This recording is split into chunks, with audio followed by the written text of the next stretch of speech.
Whalefall, Gone and Forgotten, Episode 5, The Plant.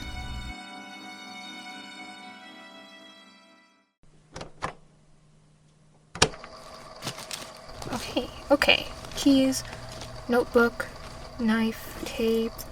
Alright, field notes, file 5. Ophelia Colt recording at 8:05 a.m. I am finally about to go out and see the site where the body was found. I have my notebook and pen, as well as this tape, so I can take very detailed notes on everything that I see. Thank God I can go out and be productive. God damn it! You can take this as a confession if you want. I set fire to the old fertilizer plant. I don't know if there's a God who can hear me, or a hell waiting for me for it, but I do not regret burning that place to the ground. The things bottled up there deserve to be razed to the very earth, cast into sputtering flames, and turned to ash on that concrete floor. I've been working security for 10 years. Guys with my build aren't really suited to much other than construction, and I'd rather chew lead than break my back like that. The night shifts aren't too bad either once you stop jumping at your own shadows. People tend to hear you're a night guard and make all sorts of pitying, concerned comments. But honestly, I like it. Liked it. When I got reassigned to the old fertilizer plant out in the woods of North Carolina, I thought it would just be some building full of machines to guard and offices to keep locked. This place was more like the idea of a building. The entire thing was sloped and falling apart. It was a rotted tooth with no money to get the much-needed root canal to keep it from crumbling to bits on the forest floor. Every machine inside was a rusted lump of metal, and there were no offices to speak of. It was a brick and metal cavern on a dried-up river, the old water wheel stuck in place and rotted all the way through. Old railroad tracks ran by the side of the building, where trains used to pick up their cargo when the plant was still running. Those too were rusted and crumbling. The thick wooden ties were oddly swollen and soggy. I was assigned with one other person, Don Collins, and our job was to make sure no dumbass kids got into the building to put up tags or hurt themselves on some sharp metal.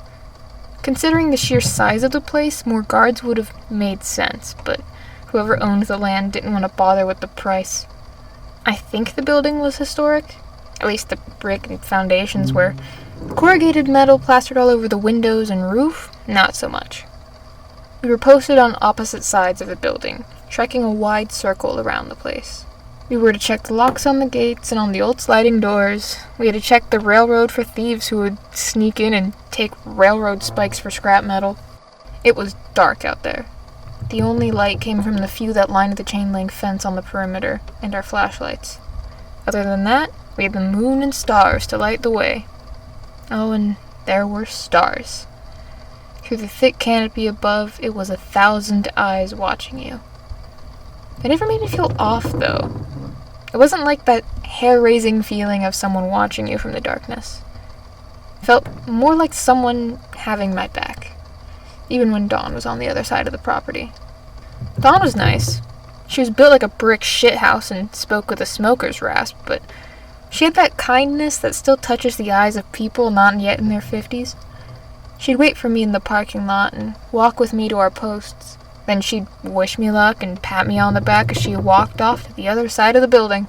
Sometimes she'd split a sandwich with me when we happened to pass one another on the rounds. I missed that. I worked there for the better part of a year, and in that time there was barely anything to write home about. We found some kids with spray paint and weed. One squatter tried to come in but didn't get past the fence. There was one weird guy who tried to come in and salvage the metal from the old machines. He'd found a way over the fence before we got there and was none too happy to be escorted out. Once we got to our posts and there was a photographer behind the locked fence. He was taking pictures of the building and didn't seem to think he was trespassing. He even waved to us when we called out to him. After explaining that he was indeed on private property and had to leave, he was quite annoyed, stating he'd gotten permission and was let through the fence by our colleague. It certainly didn't calm him down when we tried to tell him there was no third security guard. It was a quiet place, as far as urban sounds are concerned. It was set back in the woods, away from highways and houses. The only noise you could hear was the constant scream of cicadas and katydids. Occasionally a deer would rush by and scare one of us, but after a while that became its own kind of silence. Maybe that's why I noticed when the noises started. I was walking around with my flashlight held lazily in one hand, the other shoved into my jacket pocket. It was nearing November by then. Snow had yet to begin for the year, but the chill of fall had set into the bones and joints of every adult in the mountains. My breath plumed in front of me as I crunched through the fallen leaves. It took me a moment to notice what was wrong, because it wasn't what was. It's what wasn't. There were no cicada screams, no hooting owls or skittering deer.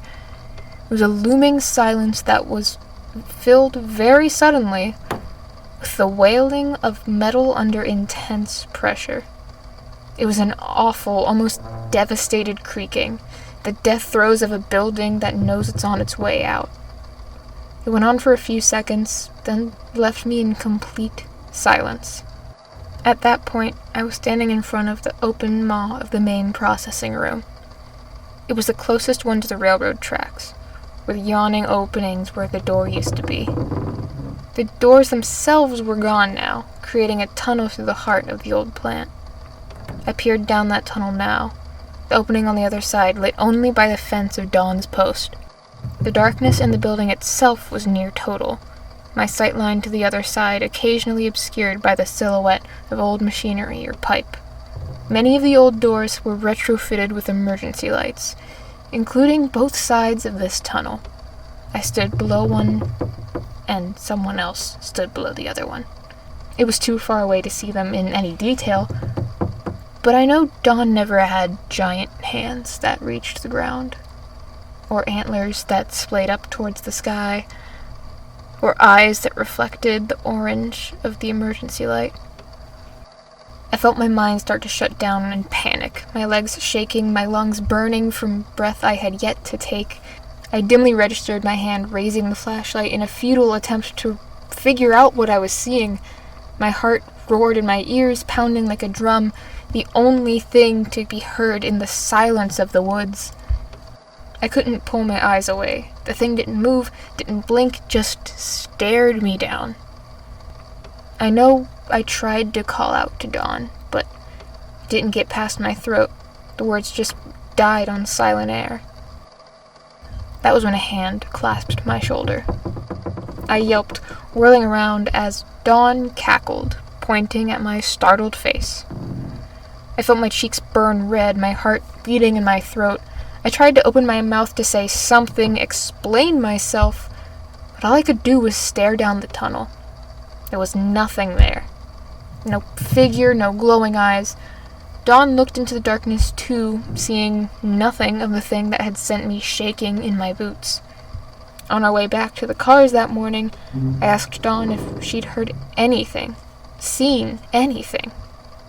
Of course she hadn't, and told me it was probably just the dark playing tricks on me. After all, she said, night shifts like this can't be great for our health. Obviously, I was a jumpy mess for the next 2 nights. Every snap of a twig sent a shock of pins and needles through me. I couldn't bring myself to put my flashlight down, scanning the tree line for a shadow with bone-shard fingers and eyes that smoldered like a low-burning coal. Every lightning bug that flashed in my peripheral vision was immediately blinded by the LEDs in my hand. Dawn continued to laugh at me. A few times she'd find me staring down into the scrap metal maw of the building, and she'd send me yelping like a dog by throwing a rock against the wall. It always made me swear, but eventually we both ended up laughing. I don't think I would have made it through that week without Dawn there, even with her jokes. After all her laughing and levity, I found myself calming down. I knew it was, most likely, the night shifts and exhaustion. Maybe I was just seeing things. Still, I made sure to pack extra energy drinks in my bag. I don't remember exactly when it all started falling apart.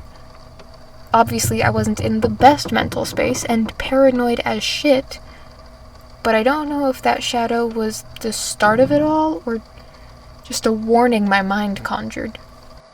The place could have always been falling apart around me. Occasionally I would walk through the rooms instead of around the property line, and I would find things changed.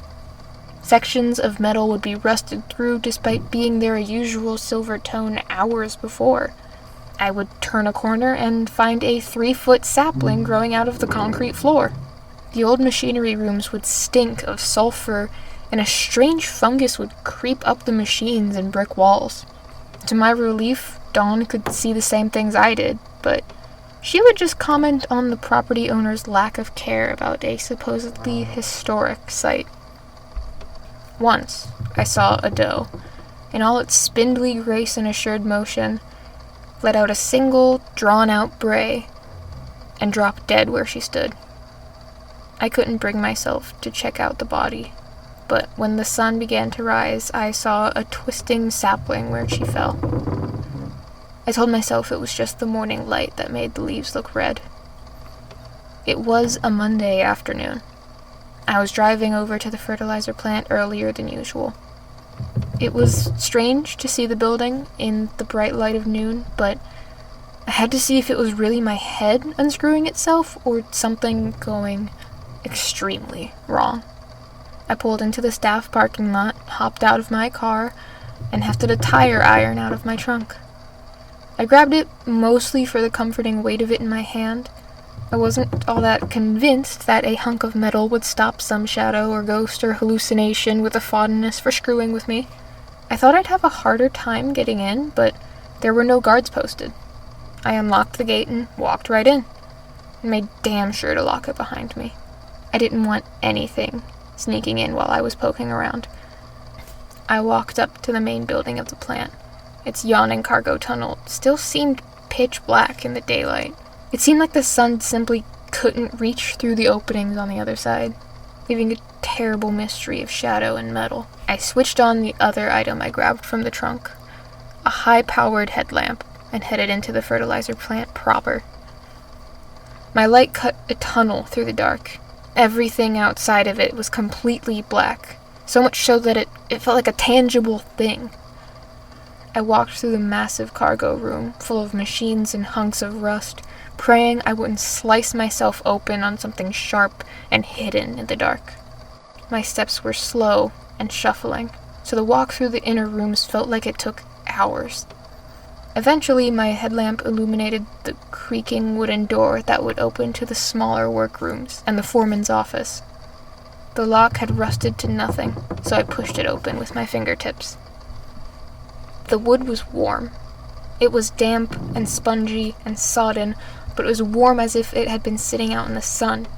As soon as the door opened, I was met with a blast of sticky, humid air. The jacket I had on for the fall was suddenly an oven, and I slipped it off as I stepped over the threshold.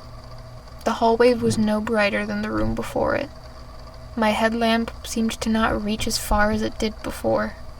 Dust swirled and drifted in the stagnant air, falling from the ceiling and walls in little puffs.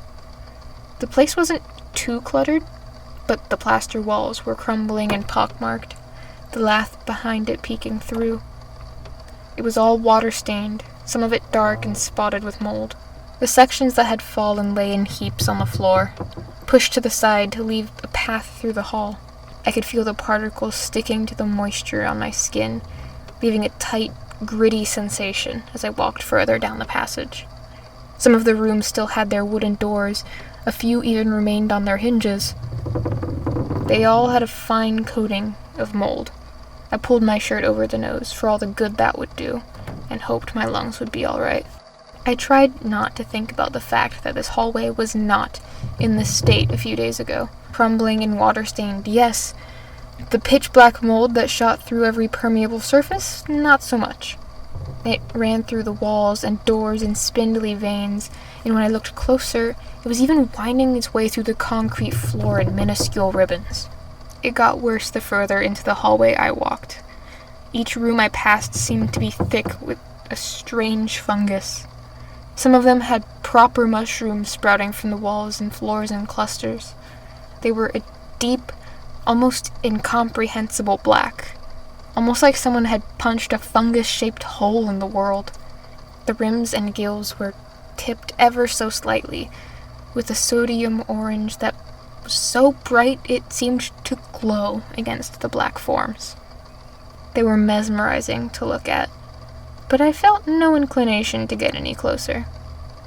Still, I found myself drawing nearer to them as I walked into the final room, the one at the end of the hall.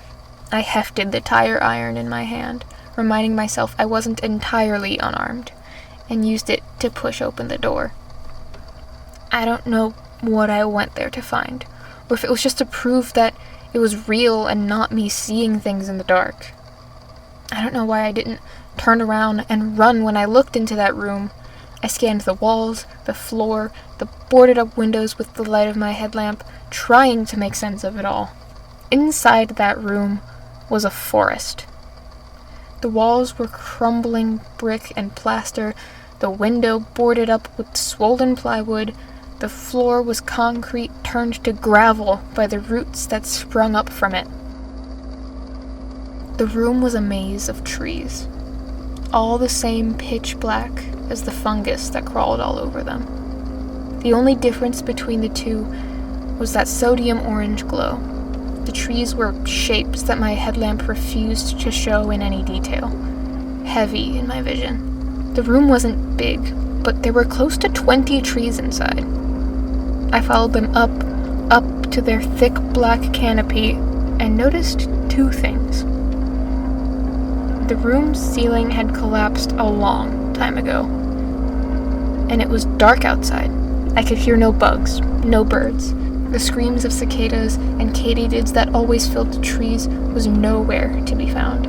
I stood in a copse of trees and fungus growing out of a factory floor, thinking of how familiar that neon shade of orange was, how it stared at me from two pinpoints at the far end of a metal tunnel.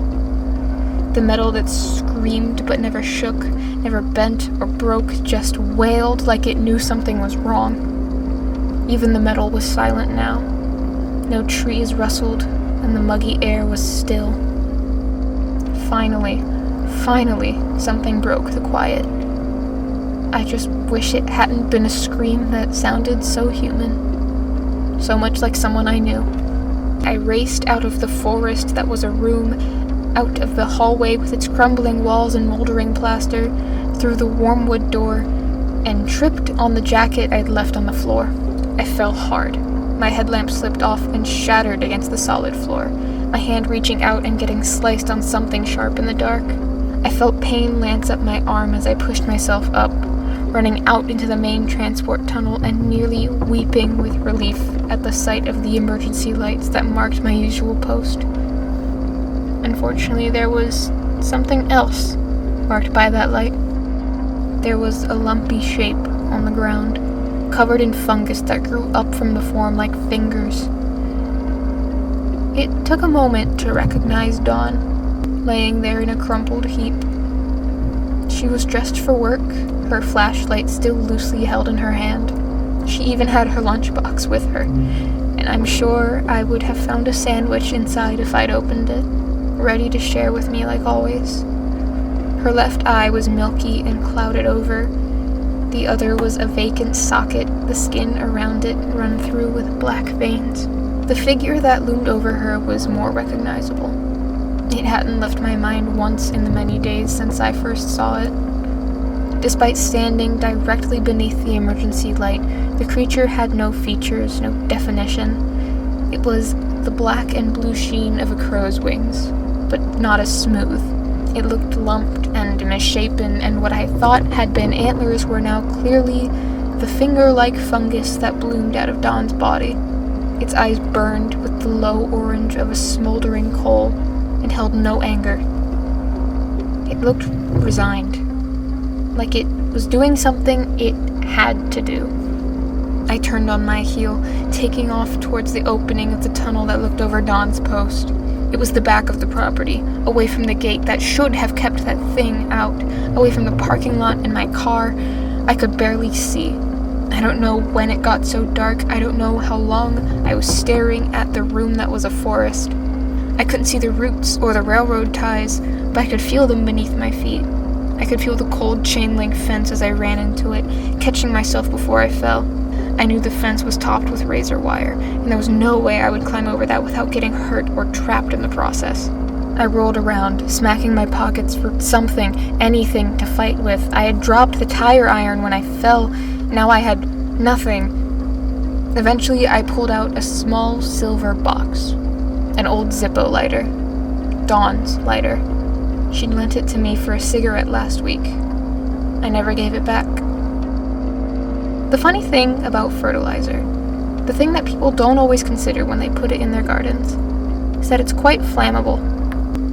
When the old plant was left to rot, there were many bags that had yet to be shipped. All I needed was some gasoline to really get things started, gasoline that I had in the back of my truck. The truck that was on the other side of that thing. I had no idea exactly where I was, just that I was on the far side of the property.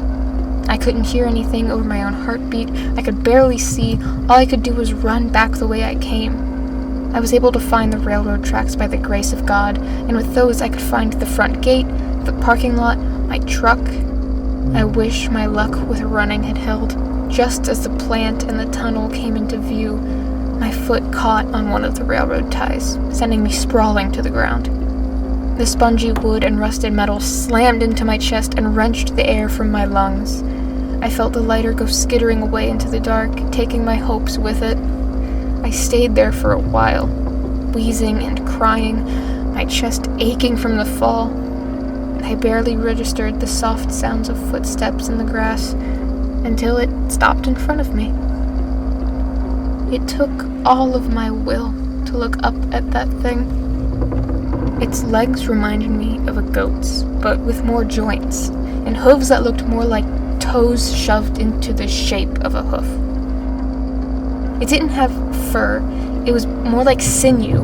It looked sticky. Its fingertips brushed the ground as it stood there, gently swaying like a tree. I had to push myself up to look into its eyes. It was looming directly over me, its eyes burning with that sodium orange that made everything else look grayscale. I could feel my pulse in my throat, in my hands, pretty much anywhere that touched the ground. I don't know if I was frozen or shaking. It all felt like throbbing pins and needles. I could see the thing leaning closer, its eyes casting an orange glow over me, glinting off my security badge, the metal of the railroad, the lighter. It hadn't gone flying away as I thought. It had caught on a rail tie, well within reach. The creature took a breath, deep and wet, and let it out slowly above me. Out of its mouth, nose, out of somewhere came a thick cloud of black spores, little particulates that swirled like dust but smelled of rot. Before it could work its way into my lungs, my hand shot out and grabbed the lighter. I flicked it open and shoved the flame into the cloud. It went up like lighter fluid. The flame traveled along the trail of the cloud and into the creature's throat. Whatever it was made of must have been flammable. The thing thrashed and screamed in what sounded like 1,000 voices as the fire burned through it like a dead tree. I didn't stop to watch it burn. Once the fire was good and caught, I took off down the tracks. As I neared the plant, I saw smoke pouring from its windows, the doors. The tunnel was a wall of dark smog and flickering orange flames. I could see the wood boards over the windows catching fire and falling away. I knew I couldn't go back for what was left of Dawn, but it still hurt to leave without her. Even more so when I peeled out of the parking lot and left her truck behind. I haven't been back since. I haven't been home. Last I heard, the fertilizer plant is now an ashen ruin. I hope it stays that way. I don't want to think of what would happen if they decided to rebuild. Okay then. This story notes or whatever, this file was left on my front porch. It's just there waiting for me. Like always, I guess. At this rate, I've stopped being surprised. I'm mostly annoyed when I see them now. Ophelia Colt for your immediate consideration. Yeah, well, you're not making it easy to consider anything else. Anyway, this story is a little different, more casual in a way. Definitely a manifestation of the rot. That one is obvious. I mean, you have spores and mushrooms and spatial warping. That's textbook. This unfortunate guard. I can't find much, just a long list of security jobs and an obituary. His name was Robert Watson, often listed as Bob. He passed away due to a blood infection, originating from a wound on his hand. This specific instance, though, with the mushrooms growing out of the body, that sounds like something useful. The dead body found in the woods, which is still considered a John Doe, has injuries that are described as holes made from the inside going out. These mushrooms could have done that. My goal today is to go out and investigate where the body was found. I was going to go out this morning, but now there's this. Maybe I'll go out later. Now, if I could have access to that body,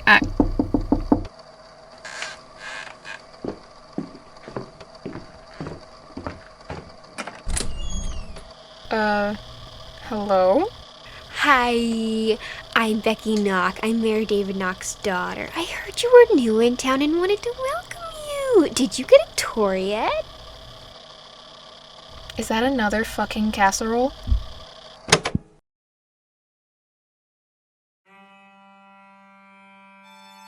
Whalefall, Gone and Forgotten, Episode 5 was written, edited, and produced by me, Kat Duncan. I poked my chest really hard there. I'm sorry if my voice did a thing. Hi. It's nice to see you all again. I'm sorry about last month. I know I missed it, but it's because it was December. Let's be real. Yeah, I hope you guys enjoyed this one. I was Ophelia Colt as always, but fun little surprise, Becky Knock, who introduced herself at the end there, was voiced by Chimera the Kid. If you are familiar with that name, they do a lot of stuff for the game Darkside Detective. They're kind of active in that fandom quite a bit.